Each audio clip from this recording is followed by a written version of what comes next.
All right, so today we're going to dive into a pro bikini competition, the Taiwan Pro 2, and we're going to go ahead and look at our top 5 placing pro bikini competitors here, look at the physiques overall, do a little bit of criteria, talk about what that criteria is, why the placings may have landed the way they did, and ultimately what it means for you as a bikini competitor out there at any level. You could be thinking about your first show for the first time, you could be well on your way to a pro card, or you could already be a pro, and the stuff we're going to talk about in this video will help you do better on stage, and that's exactly what I'm doing on this channel all the time. So if you like that and you want to learn more and you want to do better, subscribe to the channel. All right, let's dive in. So these are our top 3 athletes from the Taiwan Pro 2, and these are pro bikini. Okay, so number 1, we have Dahi here, and you know what, you guys, I'm going to just give a disclaimer. I may not be pronouncing these names correctly, and sorry if I do not do that. I will do my best.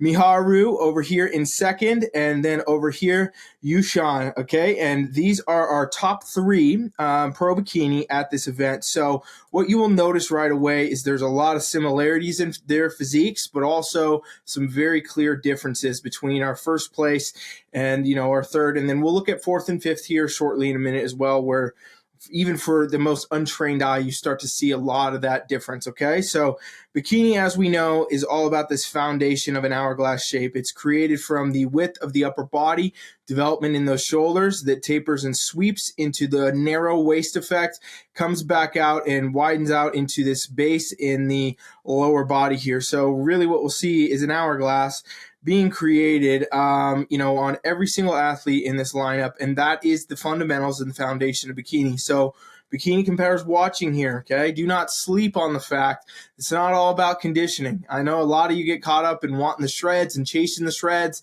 Really what you need to be focused on is muscle, and especially with Fit Model coming into play now, more and more we're going to see, muscle being rewarded in bikini, I believe. So you want to make sure that you have a really solid foundation of muscle. These women in this lineup do not have this muscle for no reason. They're training very, very hard to have this look and this aesthetic, okay? So if we look at Dahi here, what we can see is a lot of roundness and fullness to her shoulders. In this lineup, probably the most round and full shoulders. So when we say that, judges say that, you're looking at basically this effect where there's that density, there's that depth just a little bit, but there's also not too big. You don't want to be too big in bikini. You don't want to have shoulders that look like, boulders, figure style shoulders. You also don't want to be too small, because the smaller you are, the more that's not going to be that right aesthetic, right? The more muscle you have in the shoulders, the better it will start your width, if you will, for the upper, base here, the top of the hourglass shape that then can taper down. So she has the most full, the most rounded shoulders on that stage. Definitely a key piece of how she pulls the win here. And one effect I want to talk about is the lat, okay? So bikini competitors, we don't talk about lats a lot, the back muscles in other words, but they are actually very critical and key for enhancing some shape look, and you will see in certain angles that happen. Hair is down in bikini, so you're not going to see it in the back. It's not really a scored zone, but right here, you can see she's got a very developed lat from this angle at least, and that does really help her sweep from the shoulders into the waist, which creates a more dramatic effect, which judges see that, and that's, again, a trigger to them. Okay, this is a lot of shape, a lot of, good shape going on here. That is going to help you on stage, bikini compare. So if you are going to train your back, which obviously I suggest you do to a degree that fits your physique, you want to train mainly to enhance the shapes you can in your front and in your back pose a little bit here and there. Looking at the waist, very narrow waist. Criteria states, you want to have a flat stomach. We can see that. There's no extra body fat being held here. She's got a very flat stomach. It's all exactly where it should be. We do start to see a little bit of an oblique cut, which again is a marker of conditioning, okay? Lower body-wise, now what we should see is the glutes, the quads, and the hamstrings all are going to match the size that you see up top and into the shoulders and into the lats and everything else, right? In other words, you shouldn't be over-dominant in the lower body. You also shouldn't be underdeveloped in the lower body and have your upper body looking too big. For her, pretty much nails this look. We can see the fullness in the glute. Upper glute is definitely developed, as we're going to see with pretty much every bikini pro at this point. That's the way it is. And then you got hamstrings and quads to a larger degree that does match that overall look, that shape. and it ties it all together. Conditioning wise, bikini conditioning is a bit softer in the hierarchy of women's divisions. Okay, so above bikini would be, wellness is technically the same conditioning as bikini, but it can look a little leaner due to more muscle mass. Figure definitely is much leaner. Women's physique is much leaner. Fitness is much leaner. Women's bodybuilding, obviously, much, much leaner than bikini. So in bikini, you're looking for soft lines in really the delts, a little bit in the obliques here, flat stomach, and you may get some separation here in the quads, the hamstrings, and the glutes. And that's pretty indicative of on par bikini competitor conditioning. As we move out this lineup, we see a little bit leaner, and it's interesting to note that, right? Because the leaner athletes are placing lower than they are not first in this effect. So we will see as we go out. Obviously, we still need to look at the back, but let's move out these placings just a bit. So in second, Miharu over here, good shape to the delts. Obviously, very much in hourglass shape, as we're going to see with all bikini pros. This is just the way it is. I mean, these are pro athletes, have been doing this a long time. They've advanced their look out of the NPC, moved on to the IFBB, and you're going to see a very consistent look at these levels. However, there are some clear differences. So definitely pulls off the hourglass shape. Everything is there. Differences we will see from first to second. Less fullness in the shoulders, okay? So not as developed here. Still great development on par with criteria. This is what we would expect to see, but less development. So that's something to note for all you competitors out there. A little bit less muscle in the shoulders favors a position lower in placing to a degree. Waist still in the right spot. Good metric. Oblique here. Everything's good. Flat stomach. Glutes come out.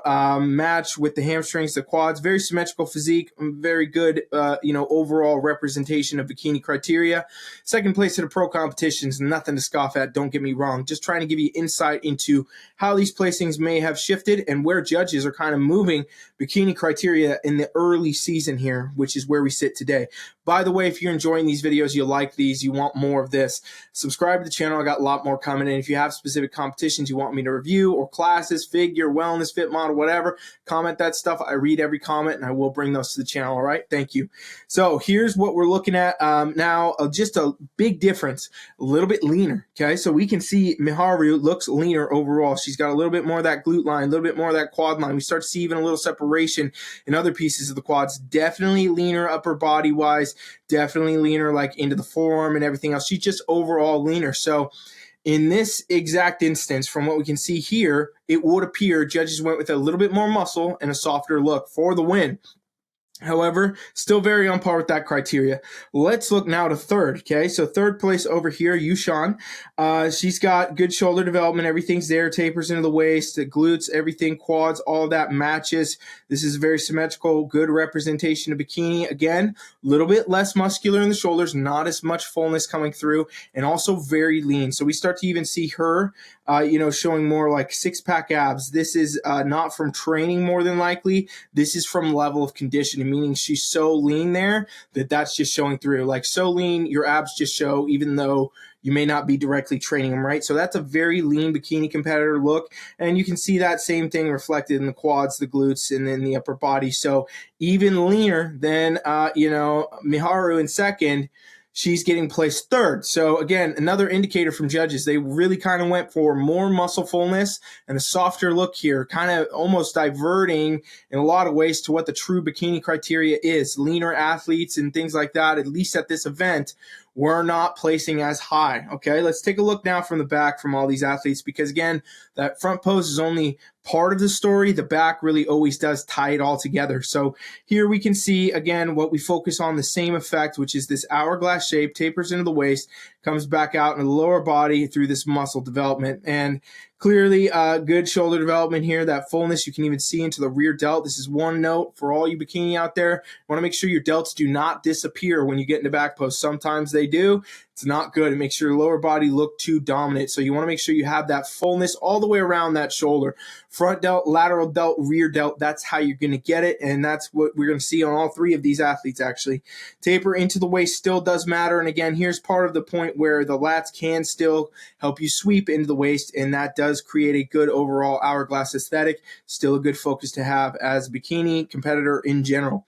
Lower body wise, the show is all about going to be glutes, tie-ins a little bit here, and then matching that symmetry with the quads and the hamstrings, which we can see here on Dahi, that it all really does tie together. She has the full upper glute shape. Overall glute development is very apparent. She's got that slight separation between the glute and the hamstring tie-in, what judges are looking for there, and then also quads and hamstrings that match but are not overpowering. For a bikini competitor, your back pose, you really should be, tend to be focused on the glutes. Now, I will say this, it does look like maybe a little bit of a discrepancy in size from each side. I don't know, could just be an angle. Sometimes that's the way it is, the way the photo was taken, the way the athlete was standing.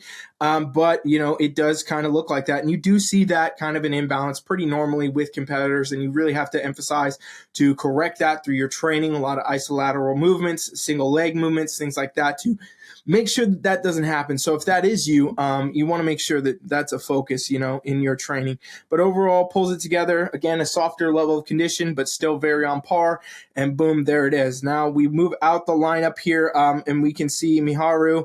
Shoulder development's good. Tapering is good. Lower body is good. I think what gets her here is a little too lean. We get, a lot more of that 3D effect from the glute tie-in. We start to see even a little bit of threading in the hamstrings, her calves even. I mean, we don't often look at calves with bikini competitors, but these are very lean calves. You can almost see veins on them, right? I think you actually can. So very lean, and I think that's, she was very on par muscle-wise, very close, but leaner than the judges wanted to go for this event, and that's another indicator, again, bikini may be moving this season back to roots in a way, which would make sense in some cases with the introduction of Fit Model, where, they want to kind of bring a more full look, a little bit of a softer look, bring it back a little bit. That's with the introduction of Fit Model bringing back bikini from 10 years ago. Well, maybe they want to take a 5-year step back in bikini in a way, right? And, obviously these athletes are very on par, but these are some ways to go. It's just one event. Don't quote me on it, but, it is interesting to think about. In fact, I want to know what you think. Would you prefer that look? Do you like that leaner look, or do you prefer the softer look for bikini? Comment that down below. Now let's take a look over here at third, Yushan, and we can see shoulder development, good fullness, everything's there. Tapers in, lacks the same level of glute density and glute development here. That's a clear thing that we can also see, and maybe some of that is because she was the leanest out of the top three. You do tend to lose muscle when you diet no matter what, and obviously the leaner you get, the more you're going to lose. So she still has the overall shape and everything, the tie-in's all there, but her quads do look a bit bigger, and her hamstrings even can overpower her glutes in this sense. So not as much glute development, density, power coming from that. That's an apparent thing. All right, now I want to look at the rest of this lineup here, which is going to be Mako, something like that, and over here, Ziwi, okay, something like that. Sorry again for the names. These are not names that I typically am speaking in my daily life. I don't mean to butcher it if I am. Okay, let's look here. So that's fourth and that's fifth, and I leave in the center Dahi, the winner, and I think we get a much clearer representation when we bring in fourth and fifth, exactly where criteria is and what judges want to see, right? So if we look here, Mako over here, we have a little bit of shoulder development going on. Waist tapers in. This is all good. This is all very on par. What is blatantly different is the lower body is just not as much muscle here for her, right? You can see that glutes appear to be a little bit smaller. Upper glute is a little bit more flat.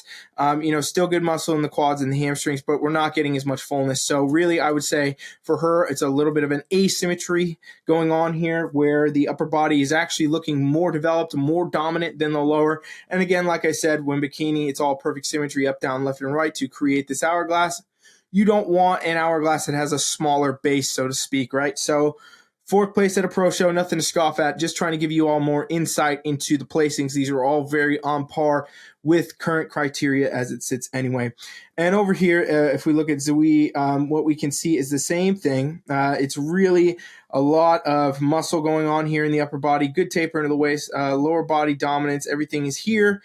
I do think, though, that this physique overall tends to look a little bit too muscular. So she's very symmetrical in a way, but she also looks like she has just too much muscle overall. So with fourth and fifth, a little bit difference in their placings, obviously, but very different looks from the first place winner here. So I think that looking at that, her lower body could even be overpowering her upper in this sense, but she just has a lot more muscle. It may have just pushed her out of that lineup. Well, let's go to the back because that's what I always say. We see the full story there when we get there. And here in the back pose, it looks like I did not load those full pictures in. So let me pull those in here real quick for you. But basically here in the back pose, again, it becomes very obvious the differences, as we know, right? Because there's going to be a massive just look here for what is going to be the favored look versus what is not. And actually, I have these mixed up. Hey, you know what, guys? Coach Rifale, maybe what you should do instead while I get this ready is go check out my free trial, okay? Because I have a lot of great opportunities for you to learn more about your training, your nutrition, everything as we go. I'm trying to keep it real here for you folks. Anybody else would have cut this, but you know what? Maybe you should go check out my free trial on my website there. All right, we're good to go. So we have these lined up here. So when you look from the back, this is what you start to see. This is where, things become pretty obvious at this point as far as, the athletes, where they're going to be. And, you can just see the big differences going on here between these three. You see that clearly there is not as much density. There's not as much muscle going on. There is not as much of a tie-in effect. Overall, I think that realistically, that's just what we're looking at here, is a big difference in muscularity, big difference in condition. That does play out in how your glutes are going to look overall. If they look, more flattened or they look more full, that's going to be a key indicator for how whether that physique is going to be on par in that top call out or it's going to be a little bit off. So at the pro show, we do get a great insight into the differences there. Obviously, none of you in the NPC are going to be looking like this. You don't need to be, but it is good and important to understand what those different looks do look like, because that gives you a very clear idea and representation overall of what the judging criteria will be for your event. And with that, it gives you a better insight into, criteria that you need to be bringing. Bikini competitors, simple notes for you: focus on the hourglass shape, focus on bringing that muscle fullness, focus on bringing that all through. And, honestly, don't push condition too far, because obviously we're seeing that play out in these call outs, that the little bit of the leaner athletes, the less developed athletes are actually the ones placing lower. So you want to focus on fullness and muscle and size and all of that in bikini 100%. Is this an indicator for where criteria will go 2025 because of the introduction of Fit Model? It's to be seen, right? We're going to have to watch more shows play out. I will tell you, after doing competition reviews and coaching athletes for a very long time, you will see that, looks can change weekend to weekend. They can change show to show. It's all depending on who's judging and also the athletes there. But for you out there, things you can focus on and know is hourglass shape is going to be key. It's going to be critical, and maybe err on the side of a softer condition versus a harder one, which is something I often tell my athletes anyway, right? Because when you err too hard, you also lose a lot of muscle, and it leads to you having to take a longer improvement season, take time off sometimes to build muscle. Because if your feedback comes back, get a little leaner, very easy to do that, right? You can get a little leaner, go do another competition. If your feedback comes back, hey, you got to build your muscles, you don't have enough glutes, you don't have enough shoulders, well, you're not turning right around and going back to stage. So err on the side of being softer if you want to be a bikini competitor, and you're going to do far better. Also, as I mentioned, obviously, we do offer a free coaching trial if anybody's interested in checking that out. That's the link in the description. Anytime, train with me or one of my athletes for free, one of my clients, in other words, free for 7 days, no obligations, no credit card info, nothing like that. It's just a way, like, if you got something out of this, well, let me show you the other side of that. Let me show you some real stuff that's actually going to help you, right? So I appreciate you all watching. I want to know what you think of these placings. Remember to comment. Do you like the leaner look, or do you like a little bit of that softer look? And, I will be very interested to read those later. All right. Thanks for watching. Coach Ryan is out.